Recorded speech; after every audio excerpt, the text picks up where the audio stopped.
तो 8-10 और हो गए। फिर वो हमारे जैसों को ढूंढ ढूंढ के लेने लगे और फिर आपने को उसका लाभ हम ले रहे। आज ऐसा कोई ऑफिस नहीं जिसमें हमारा कोई बच्चा है बच्ची नौकरी नहीं कर रही।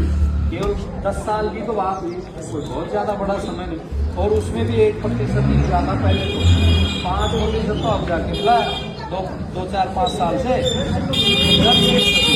ऐसे ये चीज है संभव कर रही है, लेकिन ये है नहीं। मुश्किल जरूर है पर असंभव नहीं है।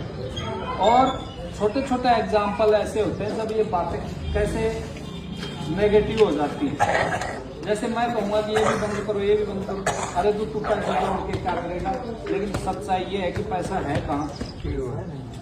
मैं एक यूनिवर्सिटी में गया था, यहाँ हीरो होंडा की यूनिवर्सिटी है, तो वहाँ पर एक बड़ी कॉन्फ्रेंस थी, पूरी दुनिया भर के विद्वान आए थे, अंतर्राष्ट्रीय कॉन्फ्रेंस थी। तो सभी प्रोफेसर आए अलग अलग यूनिवर्सिटी। तो मैंने उस यूनिवर्सिटी का देखना पूछा कि भाई यहाँ पे एडमिशन जिनका होता है तो बहुत ज्यादा 5 स्टार होटल की तरह है। तो यहाँ पर परीक्षा से लेते हैं और फिर डोनेशन से लेते हैं। तो मैंने पूछा कि परीक्षा पास करने के बाद में इसकी सालाना फीस कितनी है। तो उन्होंने कहा एक बच्चे की 1 साल 30 लाख रुपए है। तो हम हमारे बच्चों को के बराबर पहुंचा पाएंगे क्या? 30 लाख रुपए हर बच्चे को, एक बच्चा एडमिशन। अब उस बच्चे का पैकेज होगा 1 करोड़ रुपए, उनके बराबर हम नहीं पहुंच पाएंगे। और हम कहाँ टूट रहे हैं? इन झूठी शाम पे टूट रहे हैं। और आगे आने वाला टाइम मैं आपको बता देता हूँ, नॉलेज का टाइम है, ज्ञान का टाइम। जिसके पास बुद्धि वो कमा के खा लेगा। सरकारी नौकरियां खत्म होती जा रही, आपका आरक्षण कोई काम नहीं करेगा। केवल और केवल टेक्नोलॉजी नॉलेज वो काम है, और टेक्निकल नॉलेज बहुत महंगा मिलता है। मैं आपको बता देता हूँ, प्राइवेट सेक्टर में जो है वो टेक्निकल बच्चा ही जा पाएगा, और वो बहुत महंगा नॉलेज है।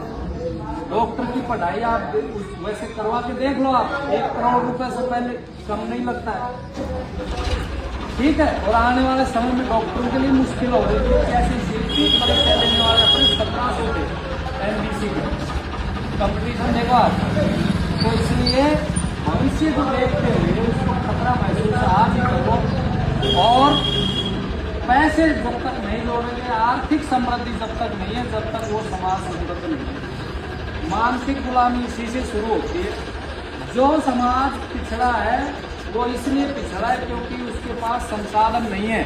और जिस समाज के पास संसाधन मतलब धन संपत्ति नहीं है, उस समाज का शोषण बहुत आसानी से हो जाता है।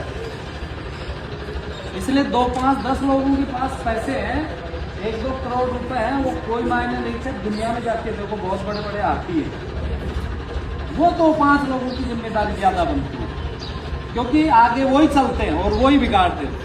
तो उन लोगों को नकेल कसेंगे अपन, उनमें से कुछ समझदार लोगों को साथ लेंगे, बुद्धिमान लोगों कि भाई इसमें समाज का हित जुड़ा हुआ है।